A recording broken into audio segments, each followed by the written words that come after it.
and welcome to the Blue House Bull Session. Here, bulling with you on this beautiful Wednesday, well, chilly Wednesday. The 30th of April. We are at the end of the month. It is here. April is done. April is gone. April is leaving us. April has decided that they don't like us anymore. How are you this fine, fantastic day? How's the weather been treating you with all of its back and forth?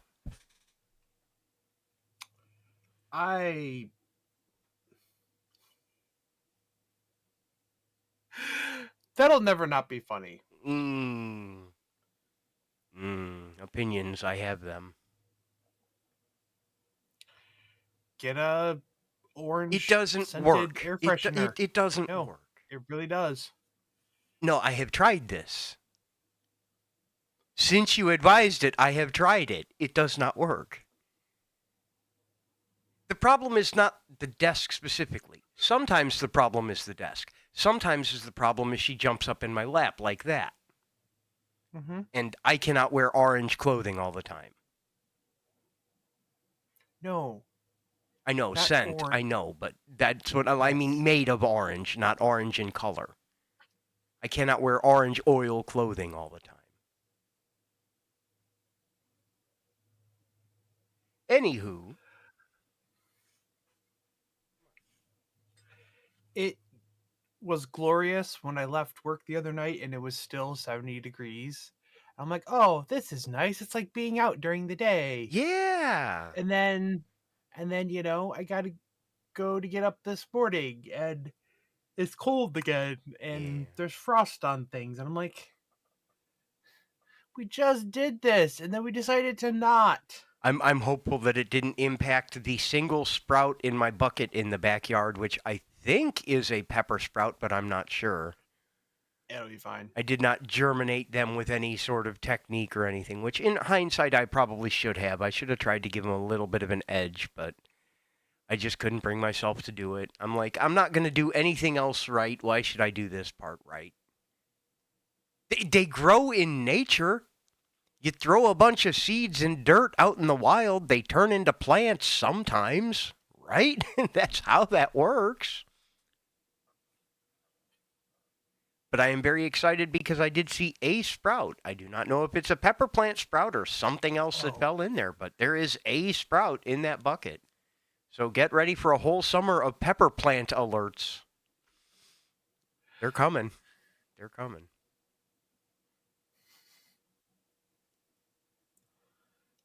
I am not ready for it to be May. I'm not ready for anything. There are so many things coming up in the next couple weeks, and I am not ready for any of them in any way whatsoever. Yeah. Next week is PAX. PAX East. Oh, Lord. Yeah. I got to make sure I've got everything together for that, so. What am I going to do while you're gone? Have fun. Enjoy yourself. Replay our conversation next Wednesday in your head over and over because I'm not leaving till Thursday morning. Stream every day just so I'll have to miss it. Because I'll be at a convention where I was recently warned the Wi-Fi may not be hard stop. Yeah, I just wouldn't assume. I'm trying to figure out how to ensure certain things are going to work the way they are intended to with no Wi-Fi. You don't. That is going to be a challenge. You don't. That's kind of what I told him, but yeah.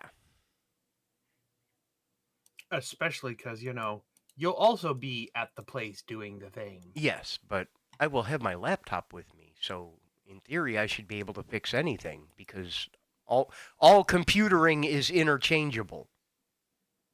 Like workers are fungible, all computering is interchangeable.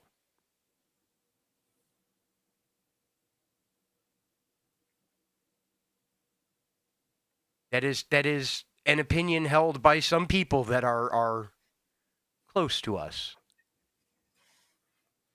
Keep talking. And the amount of time that it would take to, like, adjust that and correct that notion, I don't have that much time before the show in a week, even if I were to do it nonstop from now till then.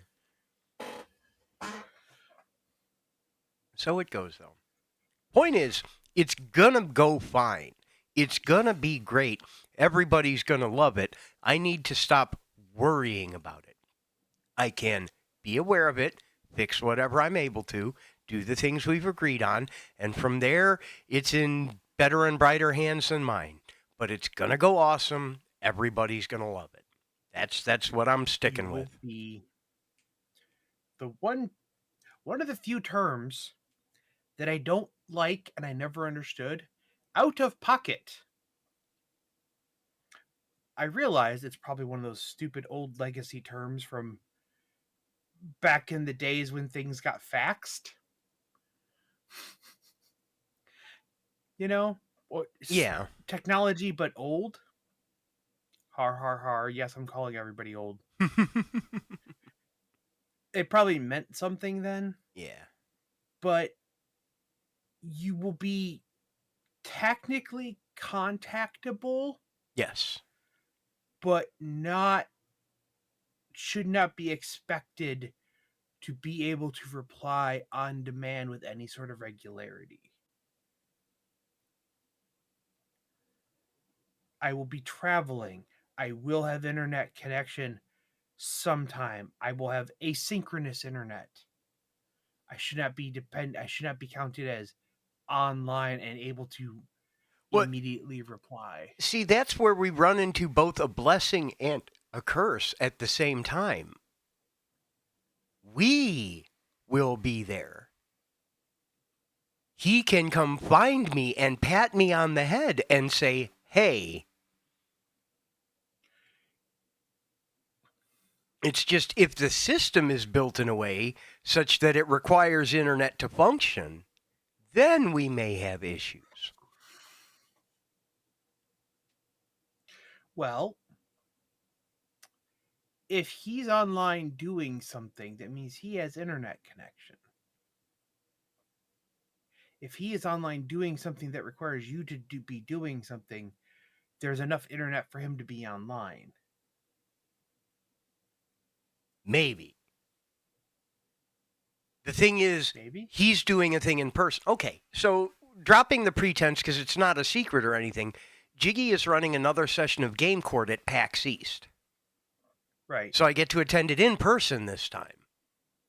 Mm-hmm. We built that whole system for it where people can submit their hot takes for people to vote on and then do their voting to help break ties and all of that whatnot.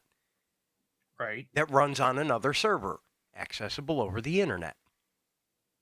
Mm-hmm. The QR code and all of that stuff. Okay, cool, no problem. If there's not good Wi-Fi, anyone can snap a picture of the QR code on their phone and go to the website using their mobile data.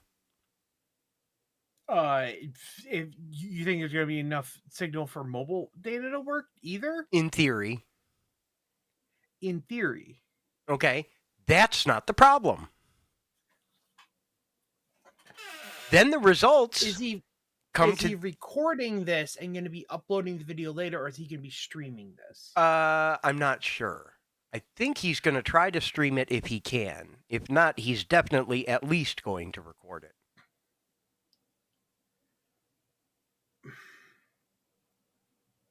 My point being is, even with you there, the entire thing is some sort of internet based. Right. That's the issue we're running into. If there's enough data for him to be streaming video, then we're fine. Yes. Right. If there's not, it's catch-22.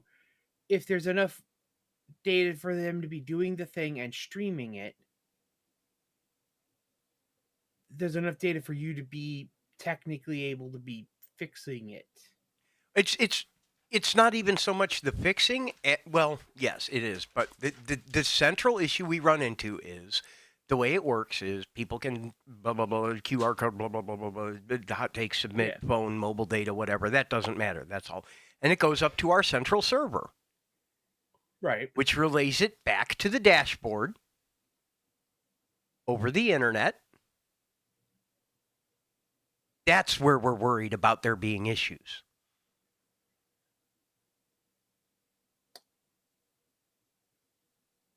Yeah.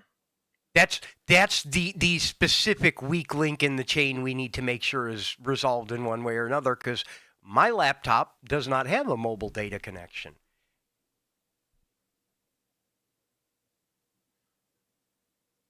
Nor does whichever laptop he's going to be running the dashboard on, and the dashboard's not mobile friendly in the first place, and I don't know if I could make it mobile friendly because of the nature of what you have to do on it.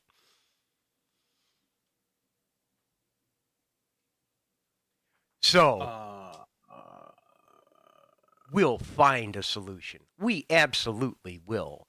But that's something I was not aware of beforehand that might be an issue, and we're not even sure whether or not it will. But it is where we are at in things we have to be prepared for. Whoever is running that dashboard needs to have a hotspot puck or something. Yeah. That can connect to the internet, and that laptop can either Wi-Fi to the puck or be physically connected to the puck. Yeah. But that dashboard needs to have an internet connection, period. Yeah. You can usually get, I'm not saying you should do this. This is on him if he's running this, because this is on his end as solve it. Yeah. You know, that this is top level thing. But he should talk to his cell phone provider, like, I need a hotspot.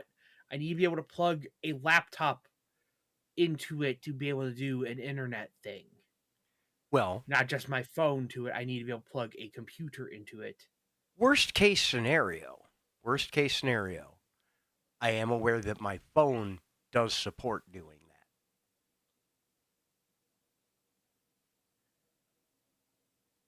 Yes. But phones are not designed to do that very well. Yes, but it is an worst case solution. We are not completely without options, no matter how bad it looks. And again, I don't have confirmation on any of this yet. I haven't been there to actually see what things are going to be like. And it worked fine at MagFest. Right. How many people were at MagFest? At least 5. How many people were in that room at MagFest? At least 5. How many people were on the 4-person jury? At least 5. Right. No, it's gonna be fine. It just got into my head because he said something about, and I listened to it the wrong way. I personally would have all those details figured out before either of you like get on a plane, basically. This is not something you should be figuring out on location. Right. Because there are components of this you may need to have, like, I don't know, shipped to you or figured out or activated. This is not duct tape in the heat of, this is not field combat. Yes, but the counterpart to that as well is that I have not been in constant communication with him about this, and this has not been his highest priority, which I understand what your immediate response to that is going to be, but it is possible, I cannot rule this out, that this is a solved problem on his end, and I just haven't heard about it yet. I heard it mentioned that it might be a problem. He may have already taken care of it, and I just don't know it yet. I just want to make sure I'm prepared in case that's not what happened. And he's actually pretty damn good about that. I will say that. See, you say he's pretty damn good about that, but also he's got the attention span of a goldfish. when he knows there's an issue, he's good at taking care of it. When he doesn't know that there's going to be an issue, especially depending on where the knowledge comes from. If he figures out there's going to be an issue, he makes it as airtight as he can, as best, within Yeah. tolerance of error. Anyway, Leave yourself a note, message him immediately after the show and be like, hey, now that you're not traveling hither and yon to getting hit in the face with water balloons, like Game Court, Pat, now that you're, internet connection? and also out of the Have you solved hospital. this? Yeah. Poor guy. Poor guy. Pee hurt.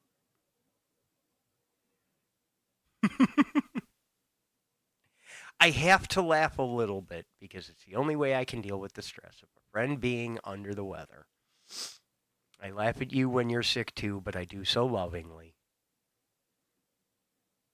Point is, I will make sure all the details are posted in the Discord, which I'm not going to type the command because keyboard's all the way over there.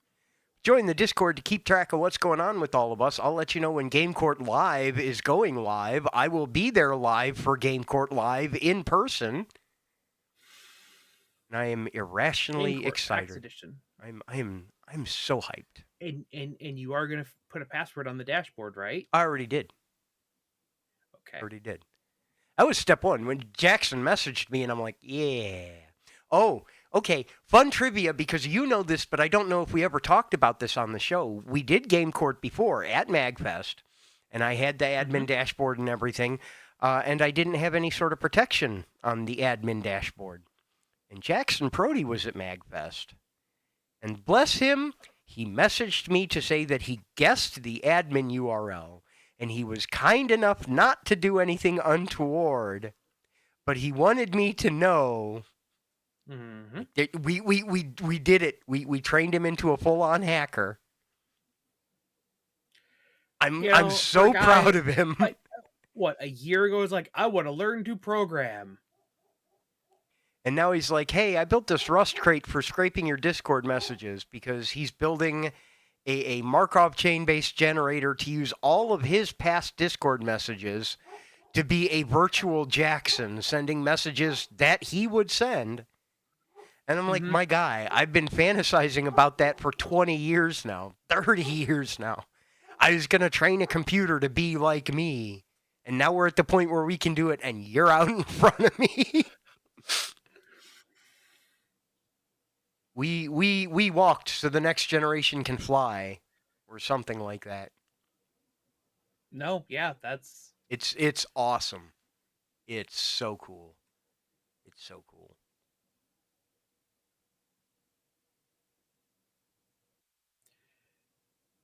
My coworker asked me if I knew anything about programming.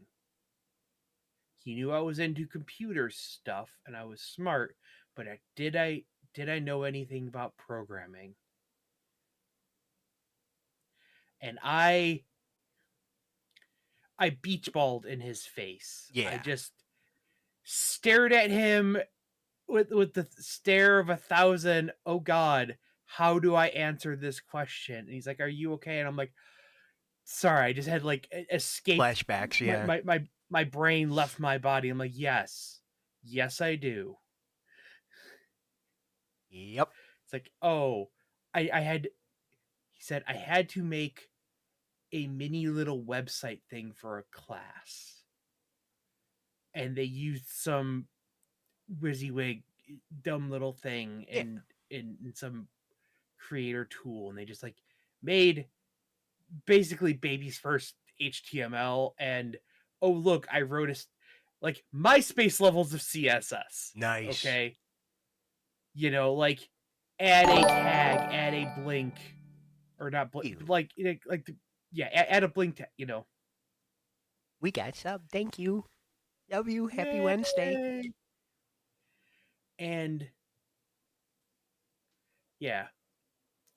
And I'm like, oh, you sweet summer child. I have been doing. Let me tell you some stories.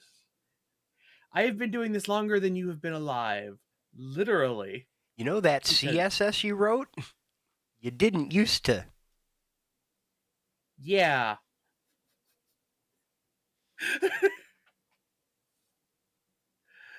Oh. He asked me if I've ever tried Crown. Yes. And again, I'm Yes, indeed. like, okay, so he's young, but he's like just barely out of high school, not quite 21, young, Yeah. right? So there's a difference when a literal baby child has asked. If I ask you, an adult, like, hey, have you tried this brand of Smorganflorts alcohol? I have tried it recently. I am introducing you to a new brand. You know, if a child's like, have you had alcohol? It's This like, tantalizing thing? And I'm like, yeah, because anybody who's ever drank anything ever has had Crown at some point, because you always end up drinking a Crown and Coke, even if you don't like Crown or Coke, it's because it's just one of those things you get at a bar because everybody can make it, because it's literally on the tin. yeah. The But it's pre-tweens different writing fan when, fiction, they're like, he picked up yeah, his large glass of whiskey and downed it in one gulp. It's like, no, the hell he didn't. exactly. But it's like, there's a difference between an adult asking me if I have Crown, because have you tried this particular brand of the thing we all drink, versus, and we were standing near the booze section, which is what inspired it too, because we were tidying the candy section, which is Yeah. immediately next to the liquor. Put all And the I'm vices like, together. I'm willing to bet I could throw blindly at something in this area, and whatever it hit, I've had. Yeah. I don't shy Just away from new experiences, and I hung around with a lot of drinkers for a lot of time. yeah. I'm like, I'm willing to bet, if not that exact variety, I've had that brand of anything on this wall. Yeah.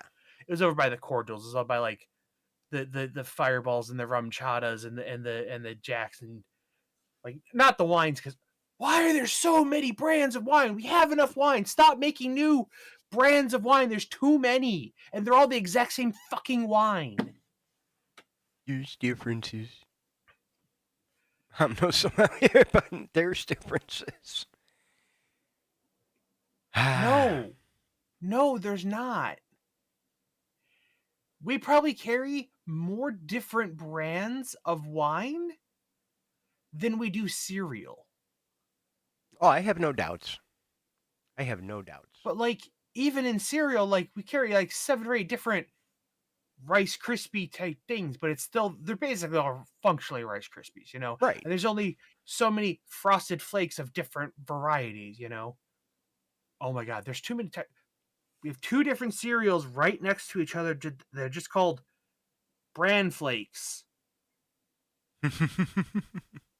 But like, one's by Post and one by Kellogg. Yep. But they don't got like fun names. They're literally just Bran Flakes.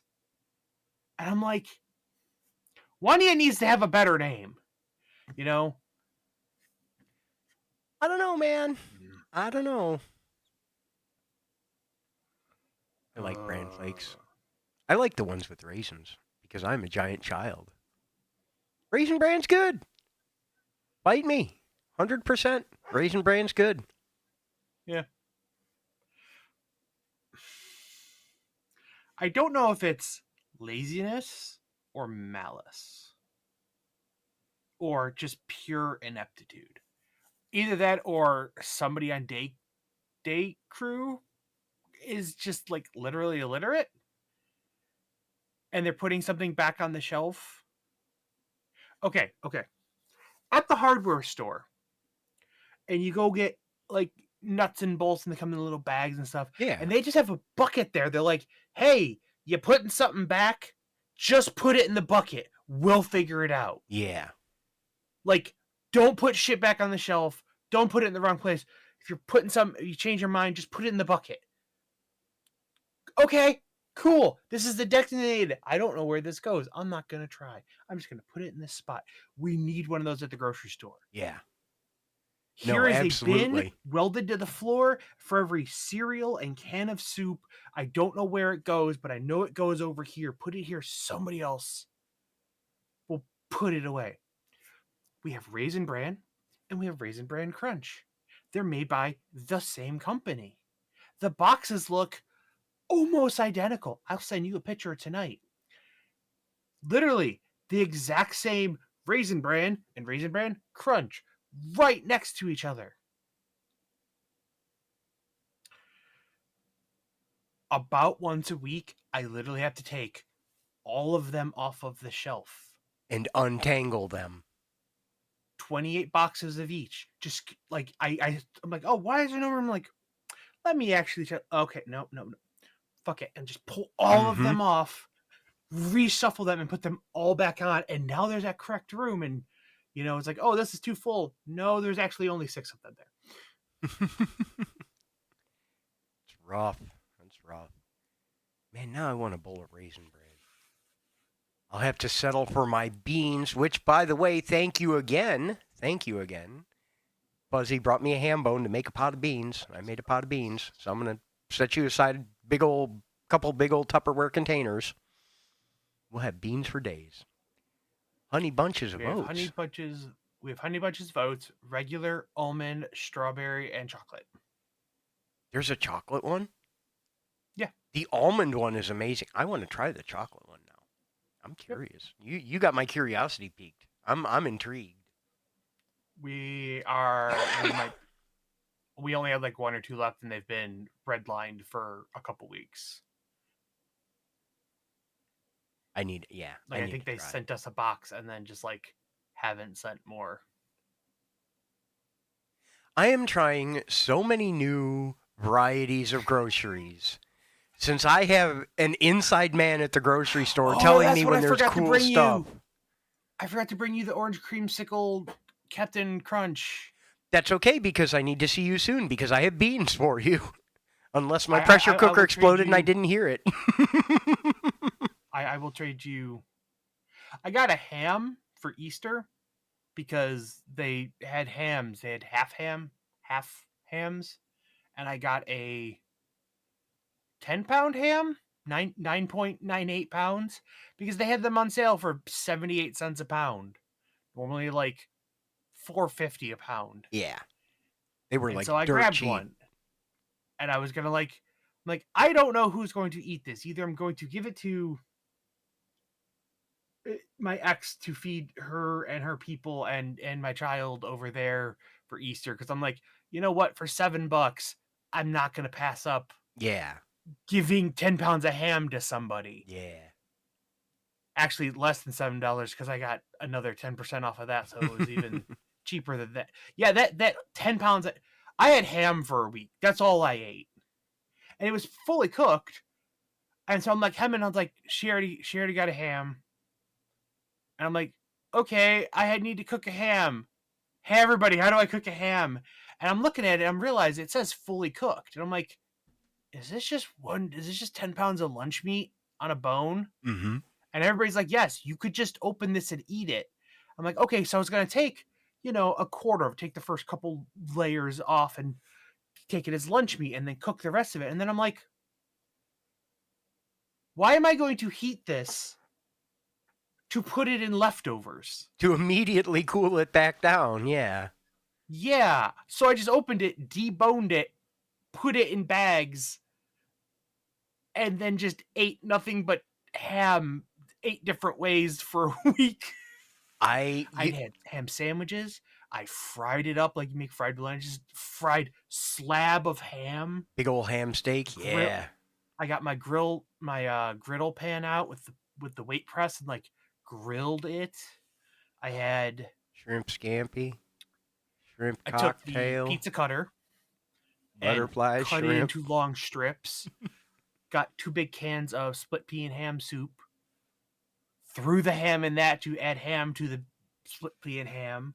So that it was now ham and split pea, yeah. Yeah.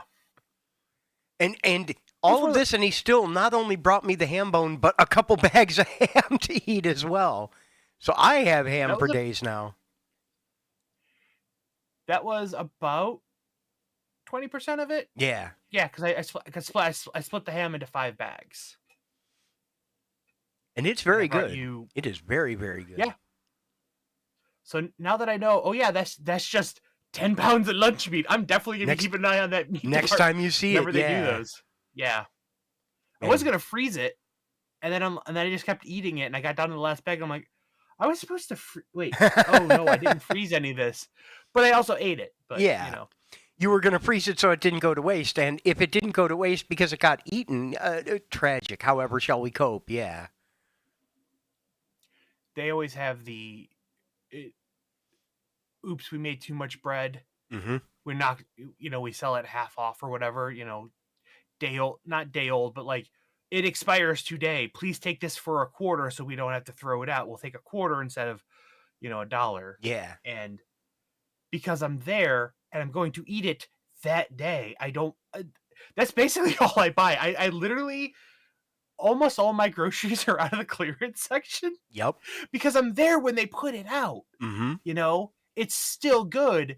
It's not like, oh, I hope I eat this before it goes bad. It's like, no, I'm going to go home and eat it today. Well, it's going to last the car ride home, and then I'm going to eat it, and then it's not going to be there. That's the other advantage you have, in that as much as the job at the grocery store sucks, you have an excuse to be at the grocery store every day.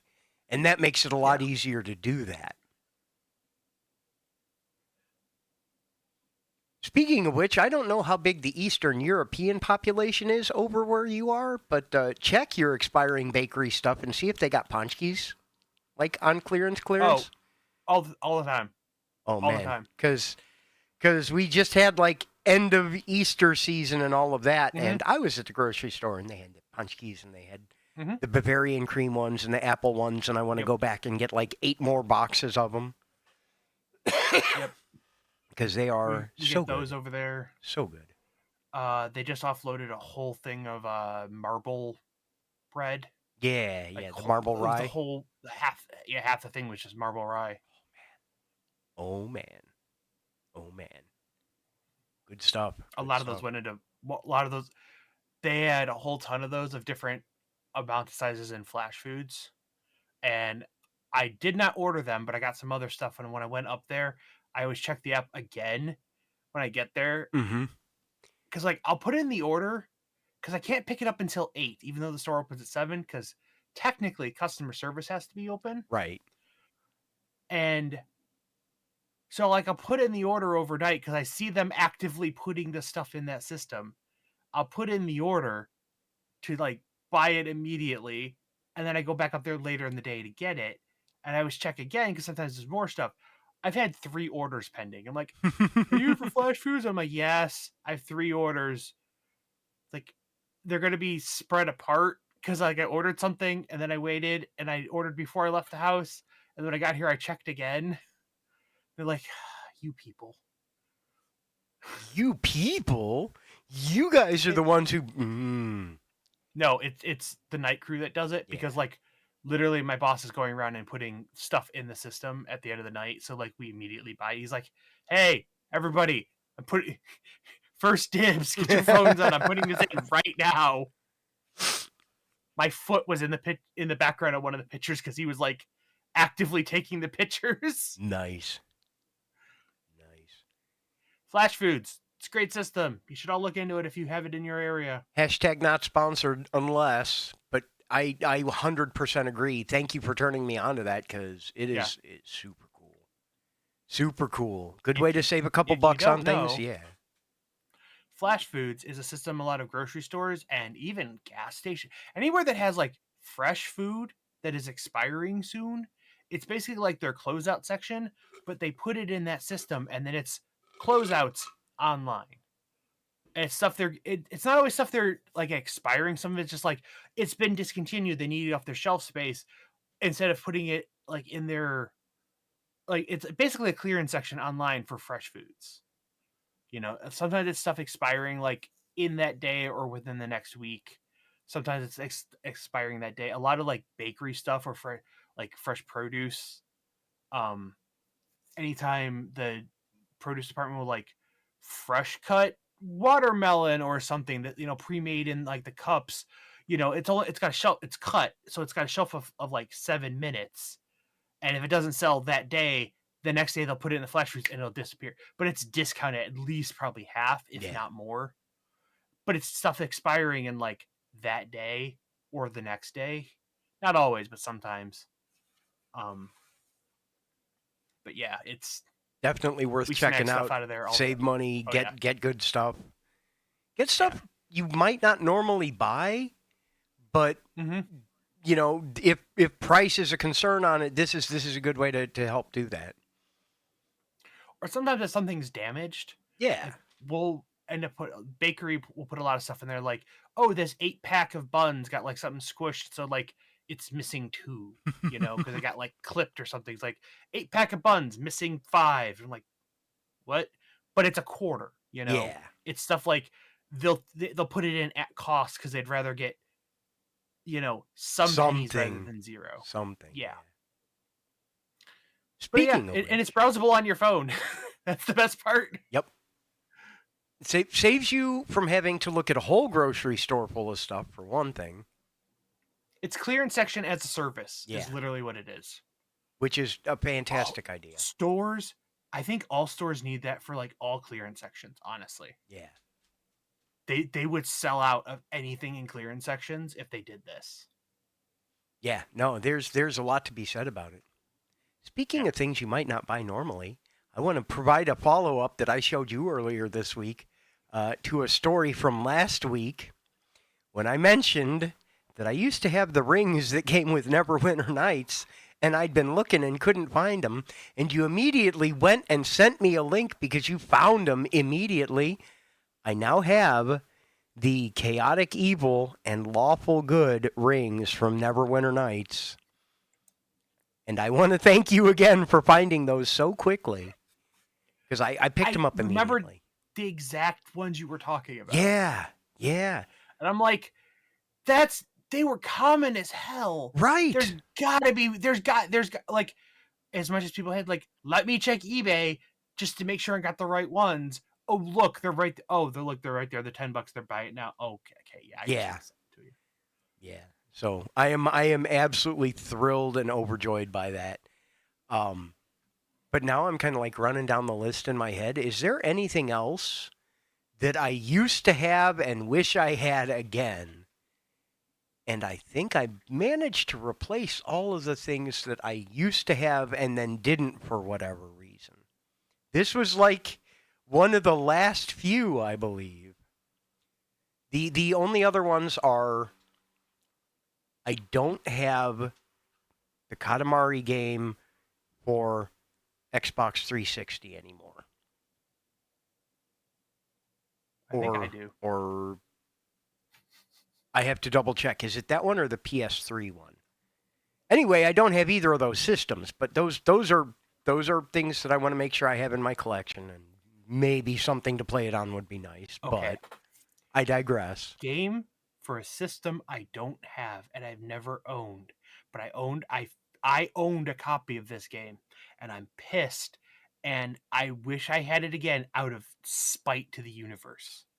I bought the copy of Wind Waker for the GameCube, but I had that weird special edition that had Wind Waker and the Zelda collector stuff, yeah. Master Quest. Sword Edition, Master Quest, yeah. Yep. And it either got stolen or we loaned it to somebody. Some person that came over in the basement was like, hey, can I borrow this? I'm like, yeah, I'm not playing it, because all the games were basically one big library, you know? Right. Like, we trust you to come in the house, like, you're gonna come back, and it disappeared, and we never found it again, and it was like a weird special edition of it. Yeah. Because it had the master edition of Ocarina of Time, Yep. I want to say, or something on it. Yep. Yeah, it was Ocarina, not Majora's Mask, because I hated Majora's Mask. Mm-hmm. But If I ever do, because I've seen what they're going for. If I ever run across one, I'm keeping my eyes open for you. That's why I was so hoping. Oh my god, I'm gonna rant about Wind Waker for a minute. Me and dozens of us out there, no, it was probably a lot of people, really wanted them to remake Wind Waker for the Switch. Yeah. Like, oh my god, if they would have launched titled a remaster of Majora's Mask for the Switch 2, nobody would care how many zeros they put on that console. Nobody would complain about it. Yeah. It would be Breath of the Wild level of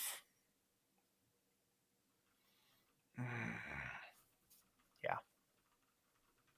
And then they're like, nope, but now it's going to be on Virtual Console on thing that you have to pay the Super Deluxe subscription for. It's like, that means we're never going to get it because, yeah.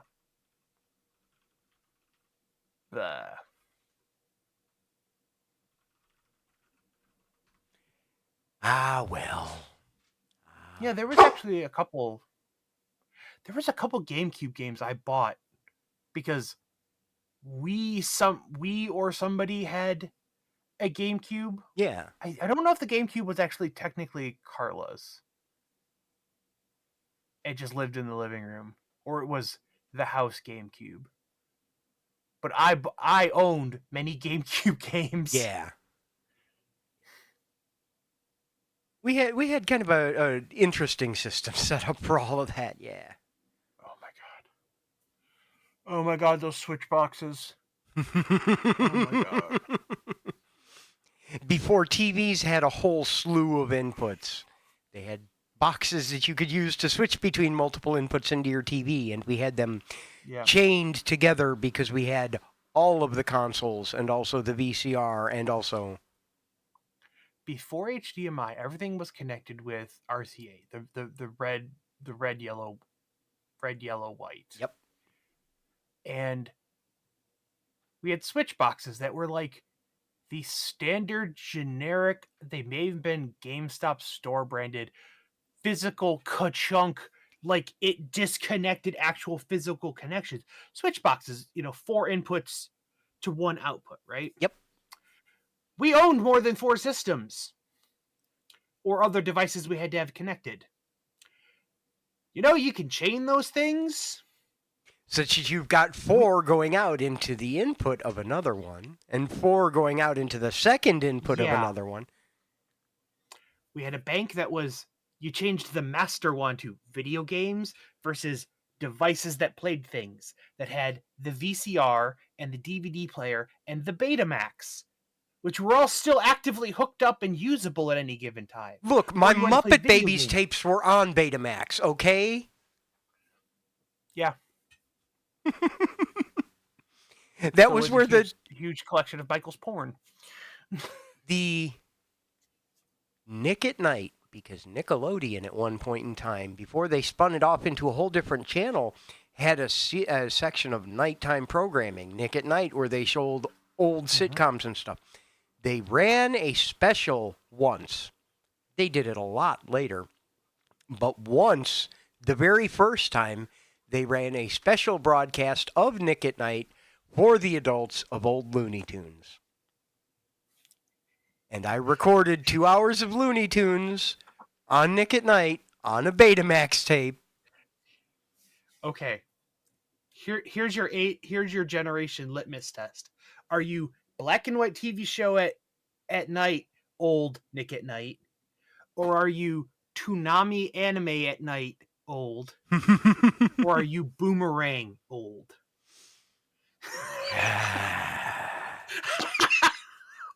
Sigh. I noticed a weird bug on Twitch. Oh? Speaking old black and white things. They stream Beverly Hillbillies on Twitch. Yeah. It's actual, like, it's legit. It's not just like the 800 channels, the whack-a-mole channels. Like with the Bob Ross stuff. Yeah. Yeah. It's like somebody owns the rights of, but I can't shout TV. They own the rights to these, and they stream them on any of the fast channels and stuff. But one of them's on Twitch.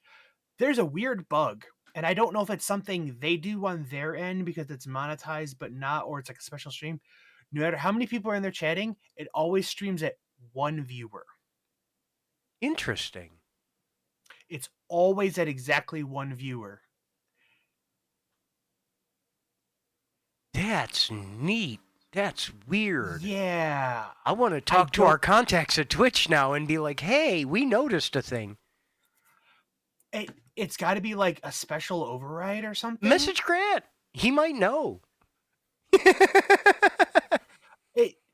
It like I've been in there actively talking with people. Yeah. Because like I messaged the people like, hey, you always like, do you ever plan on streaming the other seasons of this? Because they just loop season 1. And I'm like, there's at least 9 other seasons that I know about. And I was messaging the guy, and there were people like talking like, haha, that's funny, you know. Like there's people in there talking and commentating about the Beverly Hillbillies. And I'm like, okay, you're all watching on a computer. Does it always say one? They're like, yeah, we noticed that too. And they're like, I don't know, you know. That's wild. Yeah. But none of their, they own a couple, like there's Elf in Spanish. Yeah. Like there's a whole channel for just Elf reruns in Spanish. But like all their other channels have the correct numbers. Only the Beverly Hillbillies is always exactly one viewer. That's so wild. I am so curious now. Yep. Like even when I would raid into there at the end of the stream, it would still say 1. Strange. Technology weird though, man. Technology weird. Technology complex? A little bit. We put lightning into rocks to make them think. I mean, what were we expecting? Yeah. Man. Ooh, my cubes are done. Your cubes are done? Are you playing Shapes again? No. Well, not right now, but yes. Okay. Is Shapes being played right now? No. It's like asking Shapes if you're is not, because yes, I'm on my annual idle game addiction thing again, because it starts with 1. Like, well, I'm sitting here waiting on this. I might as well actively be playing another, and then I'll be playing another, and I'll end up playing simultaneously 5 different idle games at once, because you hit a point where like I can't do anything else other than just wait. You know, it's wait for production. I can't make it better or faster. I just have to wait. So I'd be actively playing another one, and I'll get 5 or 6 idle games deep, and then I hit this point of like, what am I doing with my life? Like I am playing, I'm hitting the dopamine, but I'm not doing anything productive. I get it. I do. I understand. You know, I get this way with MMOs too. I've noticed that too. Not Shapes 2, Shapes 1, the original one. It's 2D. It's a whole lot less fucky than. Although, the new update for Shapes 2. So you know how like you go down, you're actually like doing the actual conveyors and stuff, and there's multiple layers, right? But then you zoom out at the whole like macro level, and there's the whole platforms, you know? Yeah. They're adding multiple levels of the platforms. Oh dear. Oh dear, that just sounds problematic. Yeah. Uh-huh. And they're like, hey guys, your giant arcing, make anything mega computer redstone just destroying all your frames things, you're gonna be able to make them a lot smaller now, because you're gonna like stack the whole platforms of things, and people are like, oh no, oh god. Yeah. Okay, here's your pitch. We're coming up on break time in just a few, but I want you to think about this. I have a bad habit of just taking 2 terrible ideas and kind of wedging them together and hoping something comes out of it. Mm-hmm. Satisfactory, Factorio, any old top-down view. Production management games, yeah. Factory.io. That's actually the best example. and Sokoban.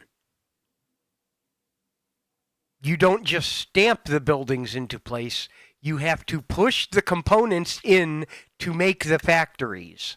And you have to push them around each other and leave yourself space to move all the pieces. Are you into it? No! Should I open Godot? No!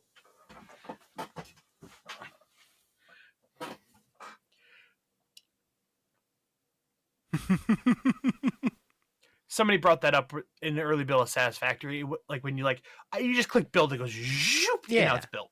It used to be like it dropped the framework, but you had to there's the manual crafting where you're sitting, you're hammering, and you're every time you click it, progress bar goes up, but you're just like, I am making an ammo unit, I am making a gun, or what. Yeah. But you would put the buildings down, but they'd be hologram, and you would have to actually go hit the hologram with the hammer until the building happened, and it would, and the building would construct as you did it. And people are like, can we just not? Because all you're doing is just making us click longer to complete a progress bar versus that's too much of a micro build. I just want to click build and have it be built. I don't want to you're just wasting our time. You are just adding to it. It shouldn't be about that. I like the concept though that everything comes in at a loading bay. Your warehouse area has a loading bay where new blocks get dropped in. And you have to literally Sokoban puzzle, move the ones you want to where you can push them around. And as you construct things in the building, you are putting in walls to make your Sokoban puzzle more puzzling. And in true Sokoban fashion, you'd have an undo button as well. But that could lead to you breaking machines that were just working because you pull a component back out because you need to move everything around. I could totally design document you out about 4 or 5 different games based on my job.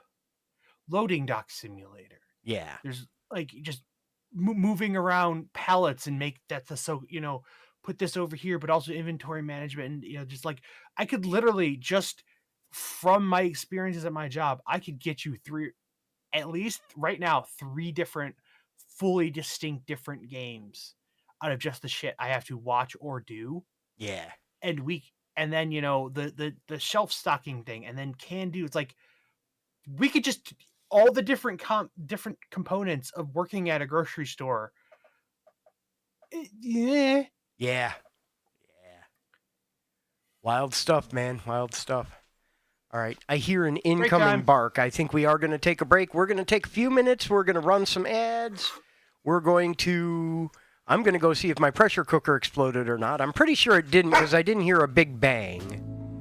But it was that bean you had for dinner. Yes. We're going to make another game about stocking shelves. Jacob, we're going to make the vending machine game. We have plans. It's going to happen. Yeah. Anyway, go stretch your legs, run yourself to the bathroom, do what you need to do. We're going to take a short break, and we will be back in about 5.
welcome back to the Blue House Bull Session. Back here bulling and beaning at you today. Happy Wednesday. The pressure cooker didn't explode. We're in good shape. The beans came out amazing. I'm going to be sitting here eating beans for the rest of the stream today. I have no shame. I'm going to get my big old bowl of hillbilly bean soup with oh, so good. So good. I should have made cornbread. Like after stream, I'm going to go look and see if I have stuff for cornbread. I don't think I do. If not, tell me. I'll grab a little box of Jiffy for you. I'll bring it over and get them beans. Oh, yes. Oh, yes. So, speaking of beans, it's one of my comfort foods. And I think we've talked a little bit about comfort foods and like going back and forth. You ever get like locked into a food? You're like, this is good, and now it's the only thing I'm going to eat for 3 months.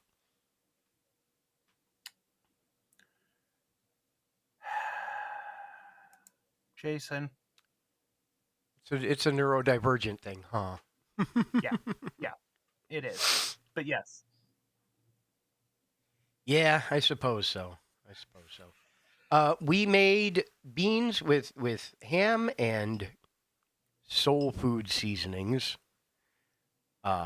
with an actual ham bone in it. So pinto beans with salt and assorted garlicky onion spices.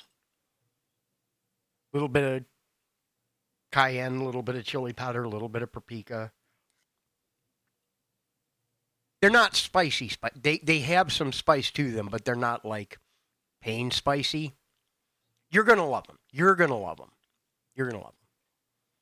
Yeah.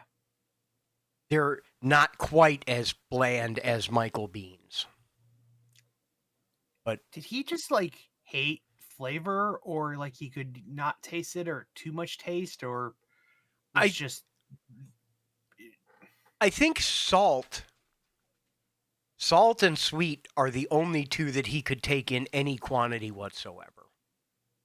He didn't like things that were too sour. He didn't like... Oh, no, the beans were just dried pinto beans. Plain old regular beans. But, like, peanut butter... That's why he ate so many peanut butter crackers, is they activated salt and sweet. And just kind of ignored the rest of the receptors. But yeah. That's true. And I mean, Grandma was the same way. She did not enjoy a whole lot of flavors. My mother did. She liked a lot of different things. Oh, but man. That's a woman who could cook. Yeah. As much as Michael did the cooking, your mom could cook. Absolutely. She did so fantastically well, and I learned quite a bit from her. I might be able to do another pot of beans with this one, depending on how clean I scrape it.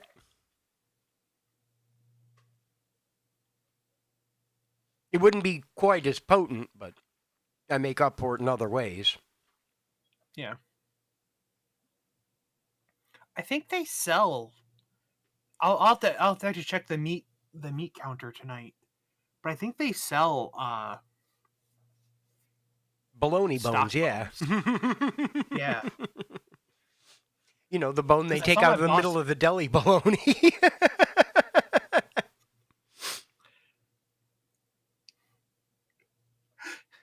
I walk up to that deli counter and they know it's me, you know, because 3 hours earlier I greeted them from behind as I was putting my scanner back in the deli from behind, and then I'm there on the other side in plain clothes, so they know it. You know, and I go up there like, "Are you getting your bologna? It's Monday night. Are you getting your bologna?" And I'm like, "No, not this week. It's not on sale." Because I'm the weird guy that comes and gets the dinner cut bologna, quarter-pound slabs of bologna, yeah. Like, no, I just want some of the pepper ham turkey. It was turkey. Turkey. Black peppered. seasoned turkey or whatever. Turkey's another one of my favorite foods. Turkey is a big comfort food for me. Like the root ingredients in a Thanksgiving spread: the turkey, the stuffing, probably some kind of potato, probably some kind of green bean. You know, Mm-hmm. the core dishes that are included. That's a comfort meal for me. It doesn't have to be a holiday. I don't have to absolutely gorge on it. But you give me like a microwave turkey dinner. That's what they are basically. I'm in heaven. That's my jam there. I I keep thinking about getting into like food prep, like pre-making, Yeah, like getting like like making a bunch of dinners and then see, pre-making leftovers. yeah, So I can just like take one out, throw it in the microwave, and then eat it, you know? And it's like, it's work and I don't cook enough to do it and I want variety, yeah. you know? I I What a I wonderful I segue to our sponsor for this week. Why make your own leftovers when you can have them made for you? The fine folks and then at, I'm not going to delivered. say the name of the company because we're not actually sponsored. I actually just Basically. I actually just stopped Factor. We kept HelloFresh, but I stopped Factor for now because we started to get the meals backing up. And they're good, but we have too many of. We have too many food. What a first world problem to have. We have too many food. And we never remembered because I didn't keep them in sync. And Factor and HelloFresh are on different days, and we're feeding two people with them, myself and Ashley. So I try Mhm. to make sure she's included in the decision making process. So not only do I have to remember to pick meals once a week, I have to remember to pick meals once a week at a time that she's available. A full 50% of the things they sent us, we did not pick. They just showed up because it's what they decided. Here's your chef sampler. Do they use your past choices on that or they okay. Yes, Like, especially if hey, you they do mark tend your to preferences. okay. You know what they I do didn't know if not they do, though? actually what? If you get one of those deals that's like you get a free item for life, you have to pick that every week. If you don't pick it, you don't get a free item that week. Ah. So that is another thing to be aware of. They have their benefits, but that is the issue we ran into with both of those services, even though they're the same company with different branding. Point is, the food's good. I've never had a complaint about the food. And the price is understandable. For what they're doing Yeah. for you, Yeah. I think the price was worth it. Yeah. For the certain type of people that actually truly benefit from those it basically is pre-portioned grocery delivery if Yep. you really think about it. Yep. And in a lot of in some cases for some of those meals, it was more valuable because sometimes like I want to make this thing. It needs 1/4 teaspoon of this herb that you can only get in $8 bottles of a 1/4 pound of it. Yeah. And it's like I am not going to use all of this. I am not like suddenly I'm and it's stuff that like mm, I get it because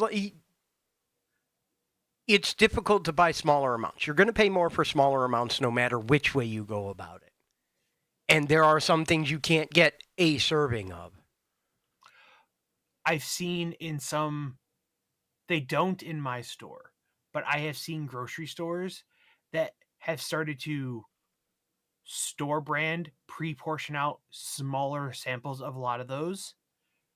Like even like the smaller like 1 ounce, fresh pack things, or even smaller. Like basically they came in little like 2 dram glass vials because they would just like Mm-hmm. portion those out. Like, look, they came about when people were making these things. The thing about all those meal services is you get the recipe, you get the stuff pre-portioned out, but you get to keep the recipe card, and you can just make that meal again. You know, Yeah. as long as you go get the same ingredients. But a lot of times it's like, okay, dump the packet number 6 in here and the packet number 4, and like you don't know what they are. But if you know what they are, you can go to the store and buy those things. But it's Mm-hmm. like, again, it's like, well, we're gonna make the cayenne burgers, but it's the only thing we ever make with cayenne.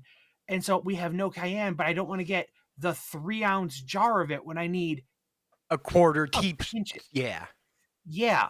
But I've seen stores that like little tiny like glass, literally like dram size vials of it for things like that. Crafty. Yeah. You know, I am looking forward. This is going to sound so.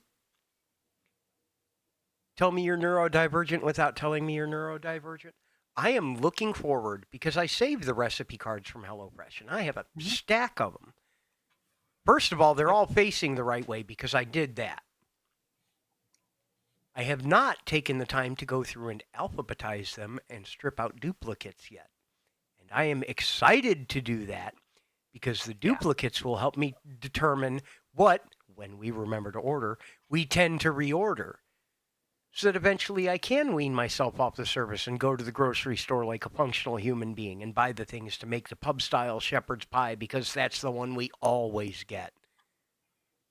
We had HelloFresh for the recipes are kind of seasonal. Yeah. So if you have the service for one full year loop, you will notice, oh, it is springtime. I'm getting the spring foods again, is because they operate by getting foods in season, and oh, it's in spring, slaughters, like you get seasonal stuff. So we noticed when it had been a year and they started to repeat, we made it, I think, like 15 months with the one service. Like, oh, they're starting to repeat enough. And we would alternate between HelloFresh and Blue Apron. And then when we went to go back to HelloFresh, we're like, I think we should just stop. We have enough of the recipe cards. We have 2 full 3-ring binders of them. I think we're good. Yeah. I think we're kind of But getting to a very similar point with that. it it got to the point where, like, I kept telling her, like, look, if you can tell me what you want me to go get, I will go to the grocery store and buy the groceries. Because she's like, well, it saves me. I'm like I don't know how to go buy groceries, but if you send me a to-do list to go get these 7 items, I will go up there during the day in between meetings and work and go down the road to one of the 3 grocery stores and get those things. But I don't know how to browse for groceries that we might need. Yeah. And she doesn't have time to go make a general grocery list because she shops by feeling. Yeah. But like, I am making this recipe card. Go to the store and buy the things for these ingredients on this card. And I'm like, I can do that.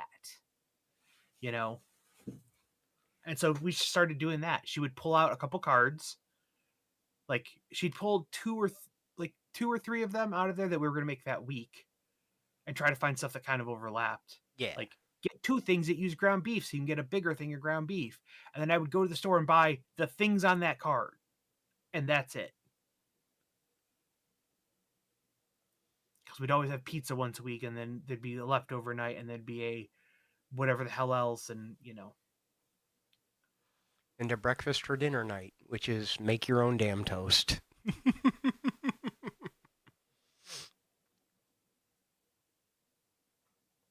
And as I far think as there's white something wrong pepper, with my toaster. I am a fan of white pepper. I really like black pepper. I think I mentioned this on the show before that I want to try long pepper. It is a thing on my list that I want to try. I don't know if it's going to work into my regular rotation or not, but I am very curious because I have never actually tried it. Oh my god, that bug is. Do you want to borrow her? She's good at getting bugs. Oh, I need to talk about cats. I need to talk about cats. Yes, I yes, you I do. brought another cat How many home. cat? How many cats do you have, Jason? I now have 4 cats. We I won't say reacquired a 4th cat. A very long time ago, we had 4 cats, and when Desi and I split up, I agreed to take care of the cats while she was getting herself stabilized. And when she got herself sorted out, she took some of the cats with her. But now she has kids, and one of the cats doesn't get along well with the kids.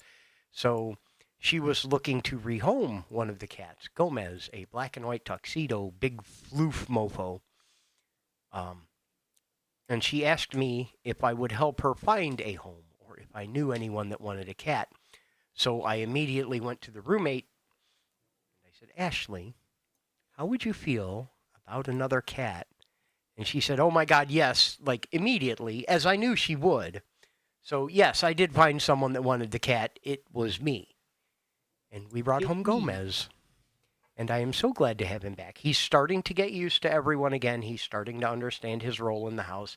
He still doesn't like the dog, but that makes like 7 of us here. I kid. The dog does have fans. Ashley likes the Does he dog. really? Ashley likes the Yeah. dog. Don't give me that look. Does she though? Yes, she does. She loves that dog with all her heart. You know what? There are times when I get displeased with what he's doing, but I love that dog too. There are times I don't like him, but I always love him. Sarge does not. Maddie likes the dog. They're still trying to work out the best way to play, but hi, Six. Hi. Happy Wednesday to you. Hope you're doing well. I made a pot of beans. Want to watch me eat it? Oh, they're so good. Yeah. What the hell is that? Dog's pretty okay. Dog's pretty groovy, all in all. But yeah, Hell is the new cat is kind of getting used to having a dog around because the last time that Gomez lived with dogs, it was Ziggy and Moira. They were teeny tiny little dogs. They were a Chihuahua and whatever the hell Moira was. Like part beagle, part wiener dog? I don't know. And Ziggy was just like Chihuahua combined with a dustbuster. Yeah. And then the 2 of them had 5 puppies. So you had 7 dogs you could hold in 2 hands. And the cat did not have to worry about them because they were the size of overly large jelly beans. Hype for that. Please let me know as things get worked out because I would love that so much. I am so excited because I also may be going to a certain event in June. And I may also be rooming with the lovely and talented Amaya Sings again because we have determined that she is the one person not offended by my company. Honey.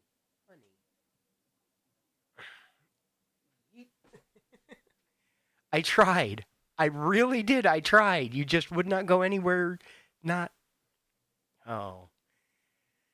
Maybe I'll make cat soup next. What do you think? Sarge, would you make a good soup?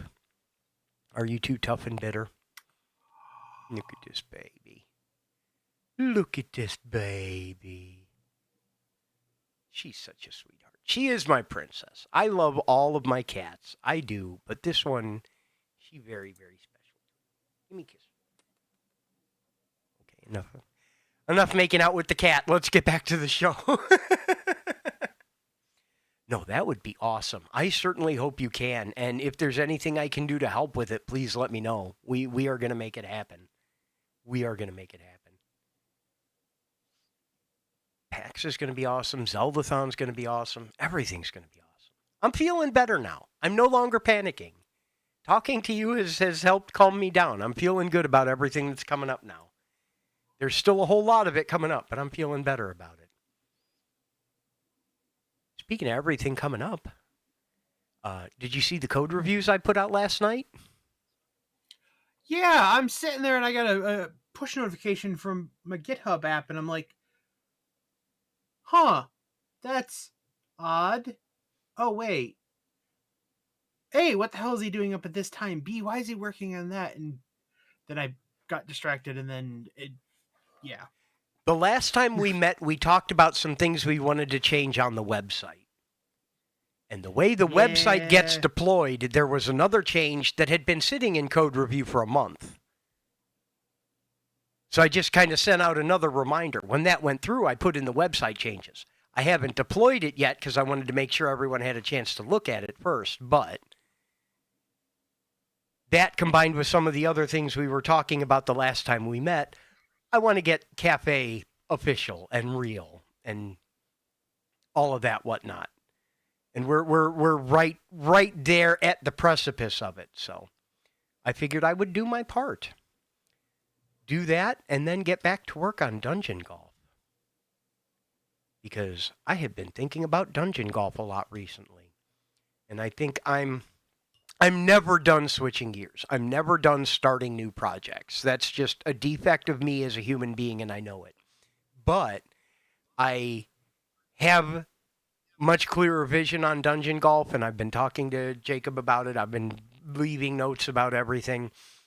And we did say that was what we were aiming for as kind of our next priority to get in a good working state. So I'm working on Cafe so I can justify working on Dungeon Golf, if that makes any sense at all. It doesn't, but I'm saying it anyway.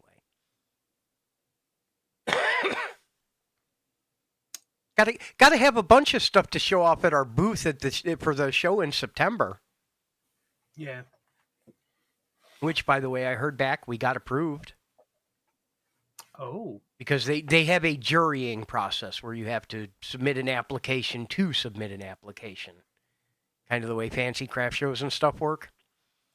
Yeah. And we made it past the first round, so we are in. We are going to have our booth at the Cleveland Gaming Classic. I have to come up with a booth now.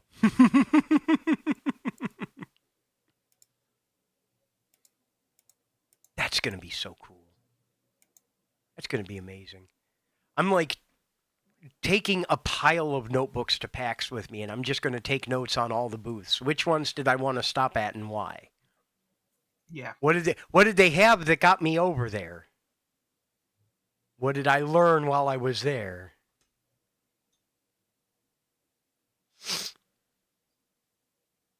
Yeah, that'll be really cool to show off. All the things we've been working on, all the things that we're secretly working on, all the stuff that we want to put in the labs, which, by the way, I have some ideas on how to fix some of our labs problems, and I need to talk technical turkey with you. Mm-hmm. I have questions, and some of them I know what you're going to answer, and some of them I do not know, and actually they are questions. It's about time to move some of our domains over for one thing. Some of them are set to renew. And I'm debating what we want to do about our hosting for the Hergel page itself, because there are things that I don't know if we can do with our current web host. The weird thing is I can do it on my account, but we can't do it on your account. I don't know why.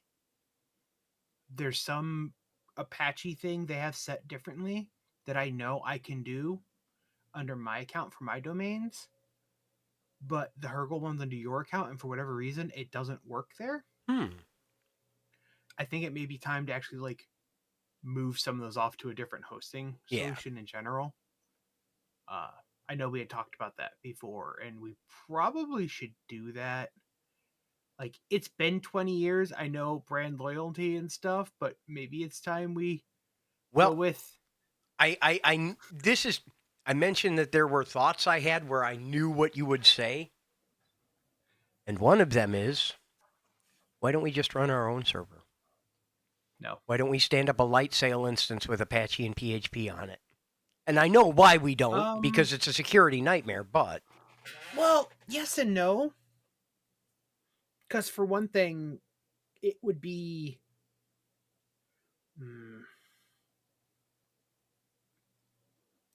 It would not be that big of a security nightmare. Because for one thing, it's a lot easier to harden those down now, and light sail is compact enough that it's not like they're going to get in through something else into that. It's not some global fucked up configuration. They're not going to be able to move sideways because it's our little box. Yeah. You know? So, eh. Well, And realistically, we can very harden things down because it doesn't have to be a general purpose install. It's like, look, if we're not using, you know, the PDF renderer, we don't turn that module on in PHP. Haha, 4chan. That's what it was. Did you actually read the blog post about that? Yep. Yeah, that's fucking crazy. Oh my god. jartist.dev runs on not a container, but an actual light sail instance. Oh. So standing up a light sail instance as a single purpose web server is not difficult, and they do make a lot of the security stuff easier and auto patching and all of that whatnot. Plus, Yeah. it's behind AWS's walled garden walls anyway. They do some protection out of the box just so that you don't mess up with any AWS resources, you know? Yeah. But they also have a couple different types of pre-made images, basically, for setting up your light sail instance. That's what we're using for Jiggy's site, is a dedicated instance set up for what he's already got. Which is what makes me think that it might not be a bad idea to see what's available to do. Here is a PHP web host. Okay. In a perfect world, I would still want some sort of shared VPS system that we do now, but I think we could collapse a lot of those down to one account. Okay. Because for development reasons, we could rapidly do stuff and somebody else maintains it and we know it's slightly more up. True. I think once things go to production and we have a dedicated website for Let's Cafe and it's in a box and it does one thing, we can containerize that and put that in, host that production level in AWS. But for like rapid deployment of small stuff or just screwing around, basically move the development side to somebody else's hosting. Yeah. Because production level, AWS also affords you like expandability and traffic and elastic and load balancing, and they can take the hit for production traffic. Right. Whereas like your personal site, all dozens of hits you're going to get this month, you can just, directly front it. Fair. So ultimately, that would probably be the way to do it. Yeah. Things to keep in consideration, so. Yeah, I wouldn't be opposed to moving production grade websites that actually need to take a hit into containerable, either one Omni container or one PHP in a box thing, but something we can easily deploy collectively to. Well, that's the thing I never really liked about containers. It's like, yes, it's all the stuff you need in a box, but now I have 7 copies of PHP in 7 different boxes. One of the things that the relevant part of this is the difference between a light sail service, which runs containers, and a light sail instance, which is just a VM. Yeah. I FTP, well, SCP, but the point is, into jartist.dev to update files. Same way I would with any other hosting, whatever.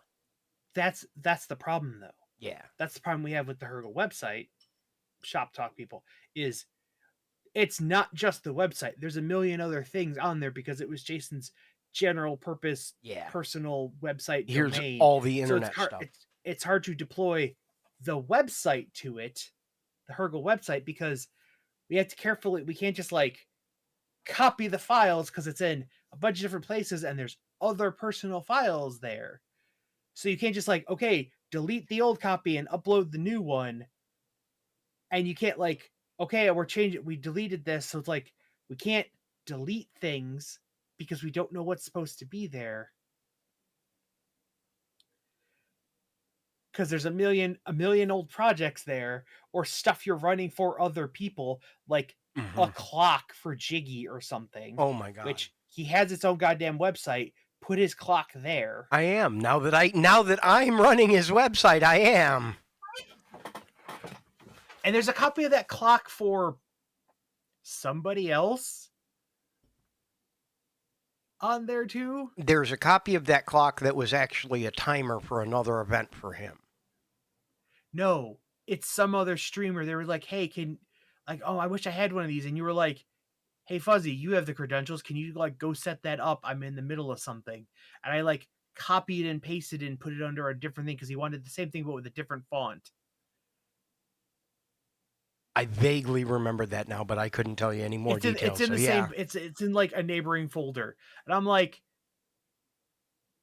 this is, yeah. But yeah, having the website in its own box, sort of a repeatable thing that we can deploy the site. Yeah. And not some files on top of your big mega bucket of web hosting junk drawer might be beneficial. Yeah. Yeah, it would be. It will be. We'll get there. We'll get there. We're working on it, piece by piece. The message you just said in chat. Yes. Remind me at the end of the stream. I will do that. I will do that. I am very excited. I am very excited.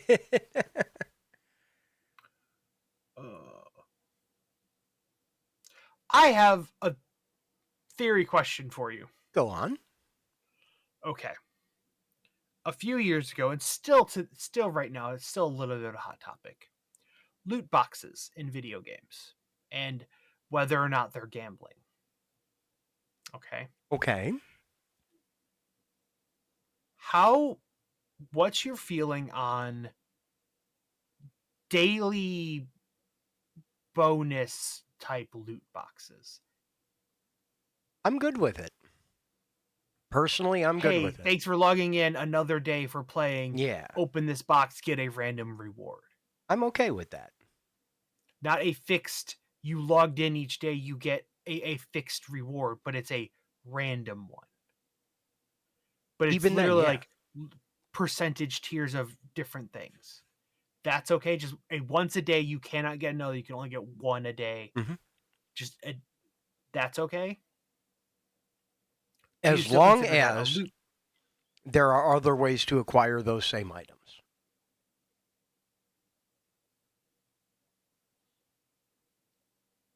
No uniques in your daily box.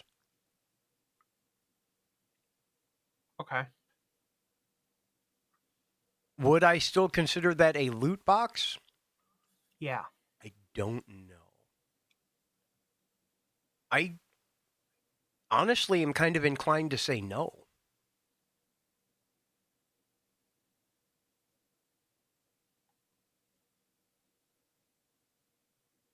It's a weird gray area there. Mm-hmm. I mean, the whole thing's already a gray area, and this is even like a more narrow slice. It's a thin slice Venn diagram of a larger one. Yeah.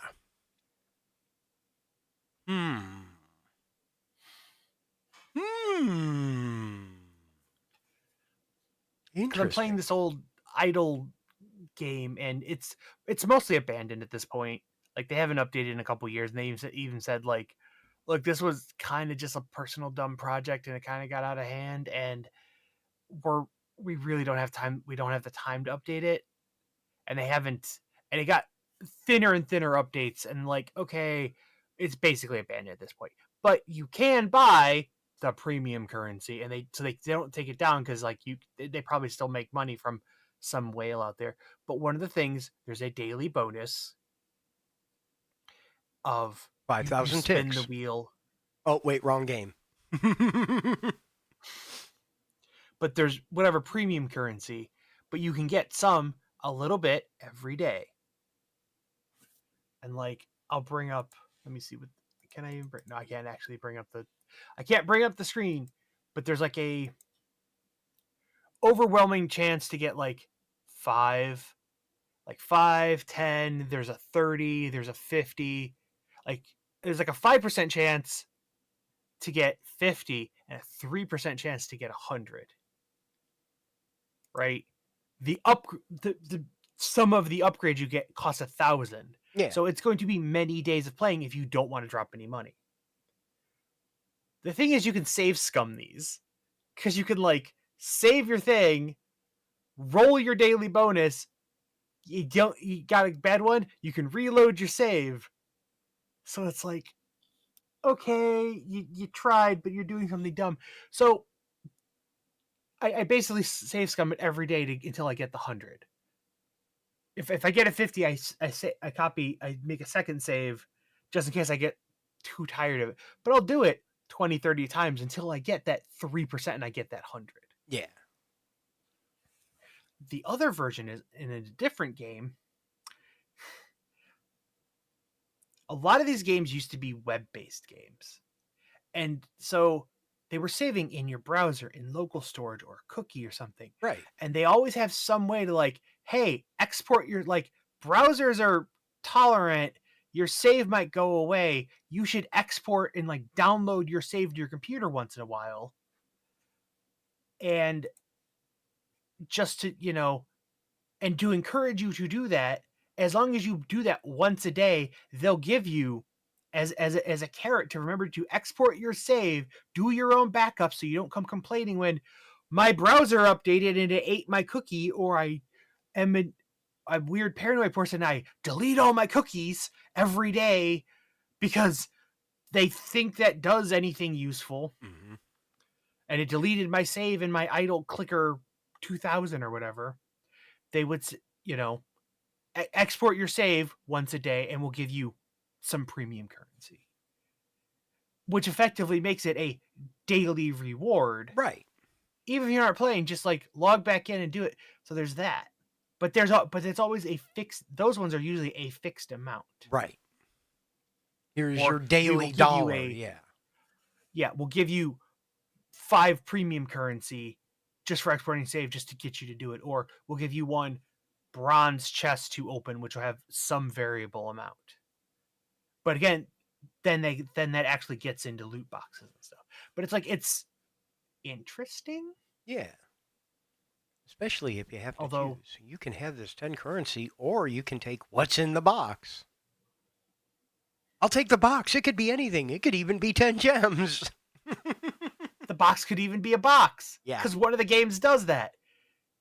First of all, they're daily. You can get a reward for exporting your save to a text file every 20 hours.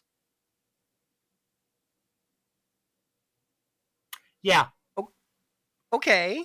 Which drives me infuriating because, of course, as soon as because I check the game, from my phone remotely, so it pops up and there's like blinking. You have a notification. Notification like, oh yeah, it's that. So I do it as soon as it pops up because I want those rewards. But it's every 20 hours, so it's slowly moving through the day.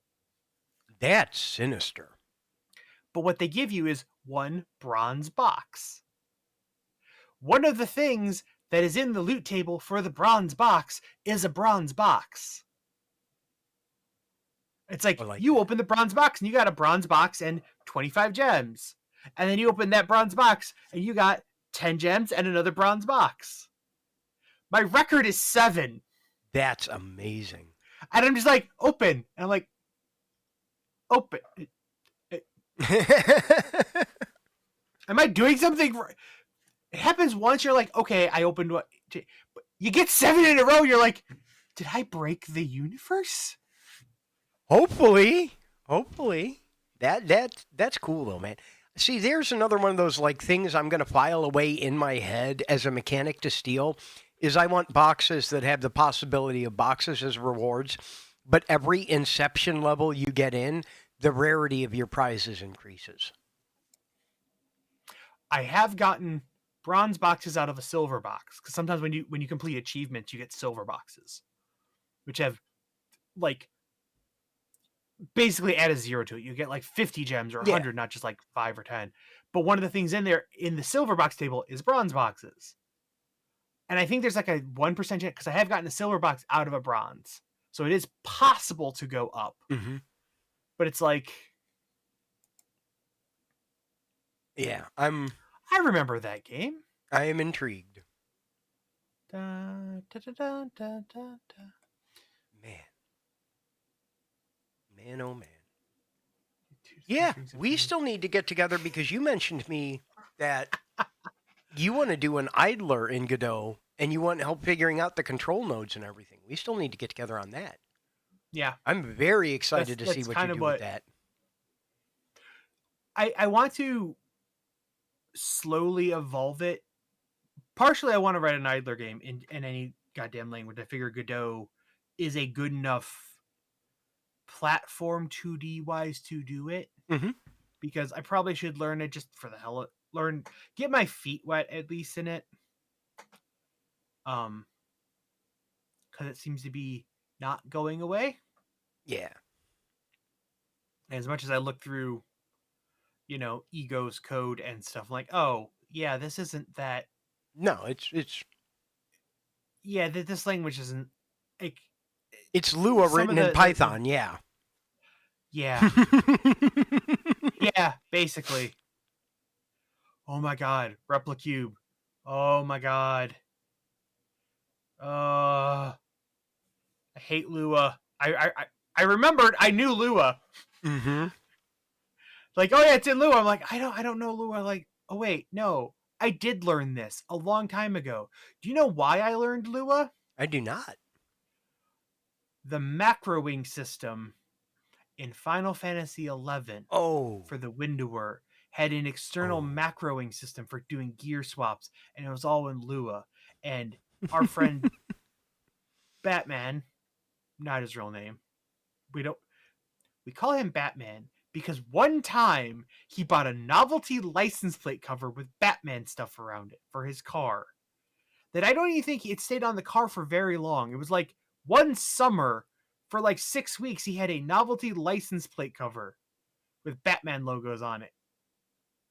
And we've called him Batman for like 25 years. Mm-hmm. But he asked for help. I'm like, I don't know what this is. And I'm like, it's something. I'm like, oh yeah. So I went and I learned Lua, and then I promptly forgot it. But the seed stayed there in your head, yeah. Yeah, and I'm like, oh, this is baby's first programming language. Yep. Yeah, I don't know what. Yeah, there's a couple different things I want to do with an idler and stuff, and just mess around and slowly build it out. Just do stuff. In Godot, the control nodes have their own styling, and you can define a theme that applies to all of the different controls that you can add, which is distressingly similar to CSS. So, with your background in web adjacent stuff, I anticipate you being able to make all of the UI for all of our games look amazing.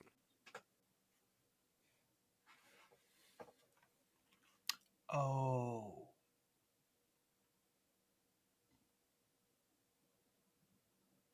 Wait. How do they... I see gears turning. That explains so much about some Godot-based games I've played. Mm-hmm. Oh. See, I always figured they, like, were you like manually changed assets and stuff, and like manually, like the way Mudoku's digital, like you just had to draw shit. You You know, it was you canvas layer, can. and you draw. You can. Right. And a lot of people do when they want a specific look. But there's also a whole UI toolkit where you can take a handful of assets and be like, these are the defaults for everything. All your dialogue should use this 9-slice grid as their border. So as you look into UI theming in Godot, you're going to be like, oh, this makes sense. It bootstrap. There's a way to do that in actual CSS too, Mm-hmm. for buttons and dialogues. Mm-hmm. Like you give it a very specific style of image, and it like auto slices Yep. and stuff, and it's like, this is an option. Oh wait, no, we do that. In We Let's do Cafe. that in That's how Let's you do Cafe, yeah. Oh no, not Let's Cafe. Can do. Can do. Can do. Yeah. Yep. I showed you those goddamn dialogues, and you're like, okay, let's go. We're putting dialogues everywhere now. Looks like we're doing dialogues now. Tee hee. There's a bunch of there's a bunch of UI reasons. Learn dialogues in HTML, people. They're useful and they have a reason. They do. They do indeed. And coming in a new HTML spec this year, you will be able to trigger them from HTML without JavaScript. Ooh, interesting. Yeah. Like you don't have to put the tag on there and you're just manually opening and closing with JavaScript. HTML, like you can say, like, you can tie like a label around a input thing. You say this is for this. When you click on it, it will go to it. You can say this button opens, like there'll be an open property. You put an ID for a dialogue, and it will open it and give it focus for you. No, you are our favorite. I hope you know that. Genuinely, bottom of my heart. Yeah. I listen to a number of programming based podcasts in audio form, because they release like content every day and they talk about a lot of this stuff, and I make note of, usually I have my podcast auto delete after I've played them. After they've been playing, they sit in there for like a couple days and then they auto delete it for storage. But anytime there's an episode like, oh, this is actually interesting, I will mark it as save, and then I go on the computer and find the video version of that episode to actually go look at what the hell they were talking about. Yeah. And sometimes they just talk about weird. Their feed is really weird. They have a couple different formats. They have an episode.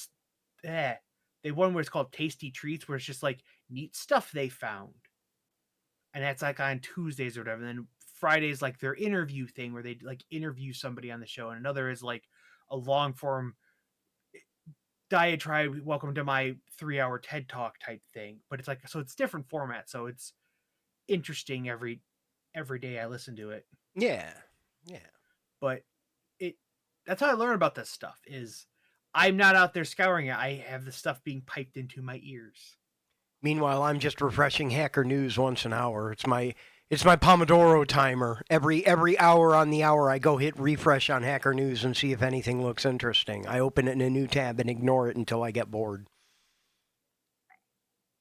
But I have a steady drip feed of tech news coming in to be consumed when I... Okay. I want to learn how... Okay, I know how at a high level. I know how podcasts work. It's just an RSS feed pointing to MP3 URLs to MP3s and metadata and stuff. There's enough generative voice AI stuff now. I want to make something that goes and grabs the headlines off Hacker News or Slashdot or whatever. Just the headline.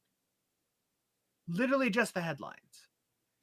And like once an hour, grabs the headlines, dedupes it versus what it grabbed the last hour, so it's only the new headlines. Yeah. But like every once an hour, grab that, run it through a text to speech thing, and have a thing read the headlines in an audio file and put that on a server. Every 6 hours, grab the headlines and just put there and have that go into my phone as that feed. And so I can just grab that and listen to something, read the headlines, so I know what to go read and check. I want a podcast RSS reader. We could do that. I want a computer to read me my RSS feed We could of my absolutely headlines, do that. so I can choose what to, like what is in the news, so I know what to go dig into. I think I know how. Also, I we want would to do learn how that works, is because I have some MP3s of audiobooks that I've acquired over the years, Mm-hmm. and I have no good way to get them into my phone in a good way. And the formatting for the Apple books to read an audiobook is like such a convoluted, dumb system. But it occurred to me, again, I could abuse The podcast podcast system. format, Yeah. right? And just create fake dates, put them in there, and my phone will download one or download like two in a row. So I always have a next one and download the next one as I do it and auto delete them. So I only have to keep all those and not all 50 chapters of The Art of War or whatever. Mm-hmm. Yeah. I like that. That's a clever way to do that. Yeah. It's a clever way to do that. All right, well, we're just about at time. I've made you listen to me eat beans slowly for long enough. I'm going to eat beans quickly, so I think we're going to be wrapping it up. There's the alarm. See, it's time to hang it up anyway. Yep. But I do want to tell you all that we appreciate you very much. We're so glad you were here. Now I'll take the time to type it in here. Make sure you're in our Discord so that you know what's going on. You know when we're going to be doing fun, exciting stuff. And you can see this pot of beans that I just will not shut up about. They're so good. We love each and every one of you. Red, we love you the most. I hope you know that. Thank you so much for being here once again with us on the Blue House Bull Session. I will most likely be back on Friday doing music. I don't think I have any other conflicts going on. And Fuzzy has been threatening to be streaming again, too. Make sure you're following him. Go do your thing. Go have a wonderful evening. We'll figure out who are we going to go raid. Go shower love on whoever we decide to raid. But until then, we will see you next time.